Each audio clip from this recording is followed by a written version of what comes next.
नमस्कार दोस्तों, ध्यान मार्ग में आप सभी लोगों का तहे दिल से स्वागत करती हूँ। और आज मैं बात करूँगी टोक्यो ओलंपिक्स में खेले जाने वाले फेंसिंग के बारे में।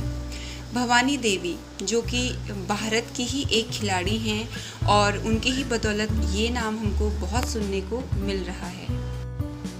जिस प्रकार से किसी महिला खिलाड़ी ने पहली बार इस स्तर पर इस खेल को खेला है और भारत का नाम रोशन किया है, तो क्या है फेंसिंग। दोस्तों, एक समय हुआ करता था जब तलवार से लड़ाई हुआ करती थी। दोनों जो योद्धा होते थे अपने अपने बल पर अपनी अपनी योग्यता के अनुसार लड़ते थे, अपने बचाव में भी और अपने पक्ष की सुरक्षा के हेतु भी। परंतु आज के समय में ये जो लड़ाई है ये पूरी तरह से एक खेल के रूप में बदल चुकी है। फेंसिंग यानी कि तलवारबाजी। वस्तुतः जो ये शब्द है फेंसिंग, ये अंग्रेजी के डिफेंस से लिया गया है, जिसका अर्थ है रक्षा। एक समय में अपनी सुरक्षा और अपनी समाज की सुरक्षा हेतु इस प्रकार से तलवारबाजी की जाती थी, द्वंद्व युद्ध हुआ करते थे। असी यानी कि तलवार, हिंदी में इस खेल को असी क्रीड़ा भी कहा जाता है।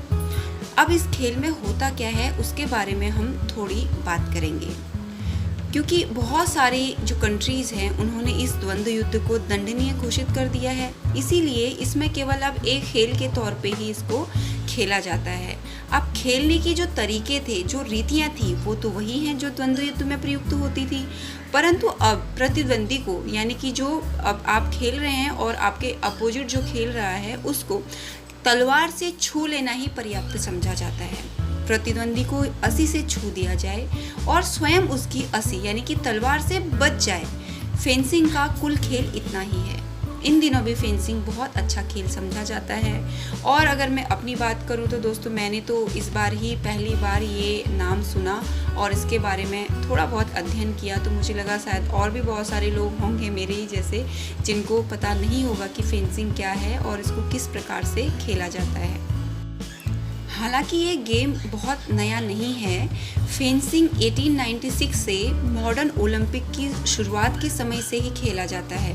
हालांकि शुरुआत वह कभी लोगों की नज़र में आया ही नहीं और हमेशा लाइमलाइट से दूर रहा। लेकिन वक्त के साथ साथ खिलाड़ियों के पहनावे से लेकर तलवार हर चीज़ बदल गई। आज फेंसिंग पूरी तरीके से इलेक्ट्रॉनिक तौर पर खेला जाता है और आज मैंने इसी बारे में जो जानकारी थी वो आप तक पहुंचाने की कोशिश की है।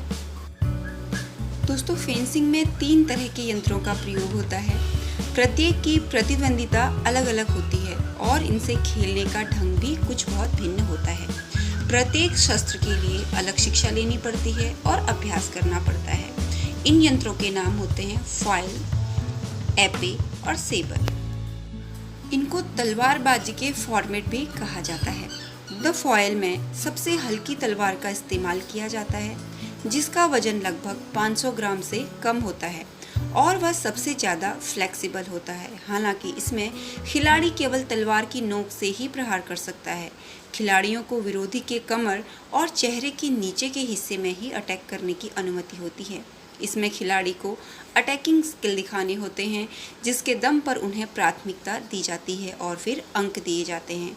टाइम खत्म होने के बाद ज़्यादा अंक वाले खिलाड़ी को या पहले 15 अंक हासिल करने वाले खिलाड़ी को विजेता घोषित कर दिया जाता है। फिर आता है साबरे। इसकी तलवार फॉइल से थोड़ी भारी होती है। खिलाड़ी को तलवार के किसी भी हिस्से से अटैक करने की अनुमति होती है और विरोधी के कमर के ऊपर किसी भी हिस्से पर अटैक कर सकता है। जो भी खिलाड़ी पहले 15 अंक हासिल कर लेता है उसे विजेता घोषित कर दिया जाता है। फिर आता है एपे, जो कि सबसे आसान होता है। शरीर के किसी भी हिस्से में अटैक करने वाला खिलाड़ी हासिल करता है। अगर दोनों का अटैकिंग समय एक ही है तो दोनों को ही अंक दिया जाता है। टाइम खत्म होने के बाद ज़्यादा अंक वाले खिलाड़ी को विजेता घोषित कर दिया जाता है। अगर टाई होता है तो पहला अंक हासिल करने वाला विजेता माना जाता है। तो दोस्तों, आज ये वीडियो बनाने का मेरा पर्पज़ कोई आध्यात्मिक नहीं था, परंतु क्योंकि जो ये खेल होते हैं इनके द्वारा भी हमारे जो देश की शान है वो बढ़ती है। और जिस प्रकार से भारत की बेटियां बहुत अच्छा परफॉर्म कर रही हैं टोक्यो ओलंपिक में, तो जो ये खेल हैं अलग अलग तरीके के जिनके बारे में लोगों को जानकारी नहीं है, हमारी भी थोड़ी बहुत तो जिम्मेदारी बनती है कि उनको प्रोत्साहन मिले, लोगों को इनके बारे में जानकारी मिले। अगर आपको आज का ये वीडियो पसंद आया हो तो मेरे इस चैनल को लाइक, शेयर एंड सब्सक्राइब करना ना भूलें। धन्यवाद।